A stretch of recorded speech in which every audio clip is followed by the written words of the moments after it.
food security. Lumilit ng lumilit po ang ating farmland. Binibili po ng mga malalaking developer at ginagawang commercial at residential land. Ano po ang ginagawa ng DA tungkol dito?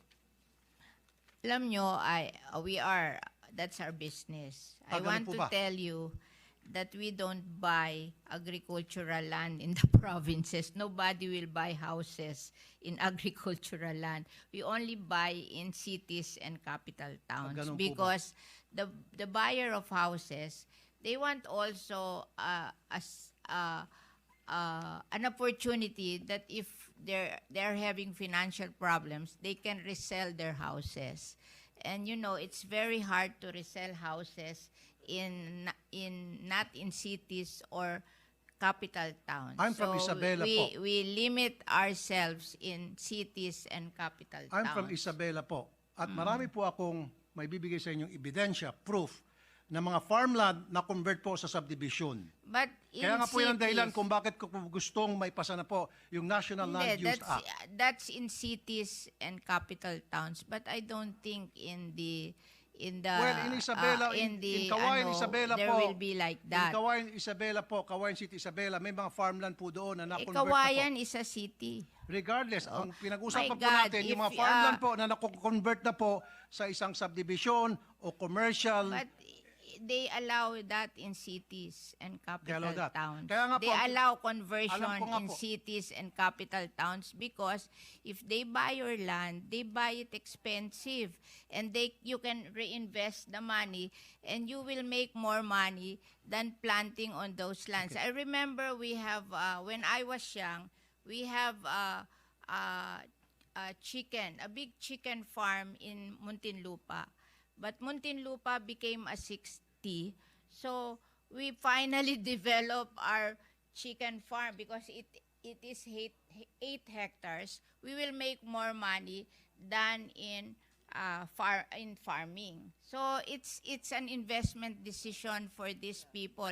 If somebody will buy your land at a bigger amount, maybe you can sell it and buy another land that is cheaper somewhere else and build your farm there. Hindi po ganun nangyari, I think ma'am, eh. it's the thinking of you have to understand agriculture as a business also. I'm That not a if businessman, you have but I can understand agriculture opportunity po, ma'am.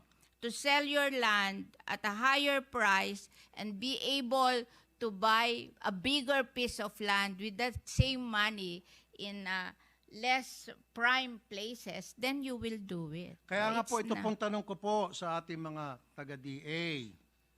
Ano po ang ginagawa nila sa ganitong nangyaring masamang sistema na paliit po ang ating farmland? Sorry po, madam ha.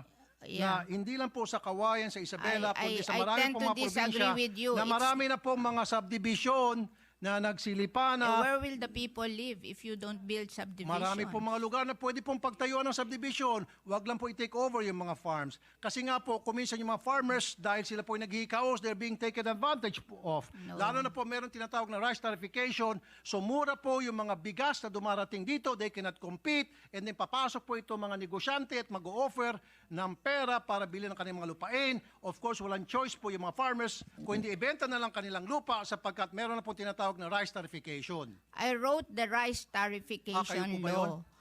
You know, we wrote that rice tarification law because in 2018, the price of rice rose to almost 50 to 60 pesos per kilo. And that is the only time President Duterte became unpopular because rice is a political crop. When nagmamahal ang rice, nagiging unpopular ang president. And the World Bank, we signed that WTO agreement in 1995, and they gave us 25 years to be competitive, but we failed to be competitive after 25 years. And if we don't open or liberalize the importation of rice, they will bring down our credit rating. And we have plenty of loans abroad, and we have to pay higher interest for those loans, so it will be a loss to the Philippine government. So what I did when they asked me to to write the rice tarification law, I gave all the money from the collection of rice tariff to the small farmers.